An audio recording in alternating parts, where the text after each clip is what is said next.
ఇప్పుడు ఎక్కడ చూసినా టీ20 వరల్డ్ కప్ గురించే చర్చ జరుగుతుంది. జూన్ 1 నుంచి ప్రారంభం కానున్న ఈ మెగా టోర్నీ కోసం జట్టన్నీ సిద్ధమవుతున్నాయి. బీసీసీఐ కూడా ఇటీవల 15 మంది సభ్యులతో కూడిన భారత జట్టును ప్రకటించింది. 4 రిజర్వ్ ప్లేయర్లుగా ప్రకటించారు.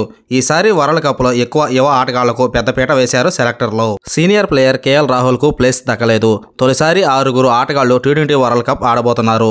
ఇప్పుడు వారెవరో మనం తెలుసుకుందాం. హాయ్ ఫ్రెండ్స్, మన వీడియోస్ని చూస్తున్నారు కానీ లైక్ చేయడం లేదు. ఈ వీడియో కానీ నచ్చితే ఒక లైక్ చేయడం మాత్రం మర్చిపోకండి. మీరు చేసే ఒక్క లైక్ ఈ వీడియో ఇంకొంతమందికి రీచ్ అయ్యడానికి అవకాశం ఉంటుంది. నెంబర్ 1 జైస్వాల్. భారత యువ హిట్టర్ జైస్వాల్ తొలిసారి టీ20 వరల్డ్ కప్ ఆడబోతున్నాడు.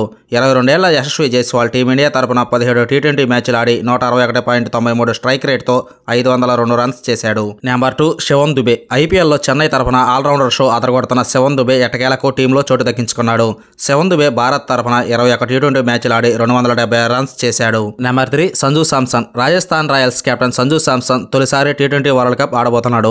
ఇప్పటి వరకు 25 టీ20 మ్యాచ్లు ఆడి 133.09 స్ట్రైక్ రేట్తో 374 రన్స్ చేశాడు. నెంబర్ 4 మహమ్మద్ సిరాజ్. హైదరాబాద్ పేసర్ సిరాజ్ కూడా ఇప్పటి వరకు టీ20 వరల్డ్ కప్ ఆడలేదు.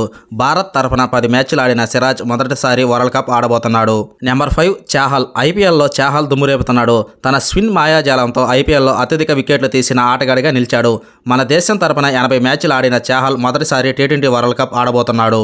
Number 6 Kuldeep Yadav. Team India spinner Kuldeep Yadav కూడా ఈ మెగా టోర్నీలో పాల్గొనబోతున్నాడు. భారత్ తరఫున 35 మ్యాచ్లు ఆడిన కుల్దీప్ యాదవ్ 59 వికెట్లు పడగొట్టాడు.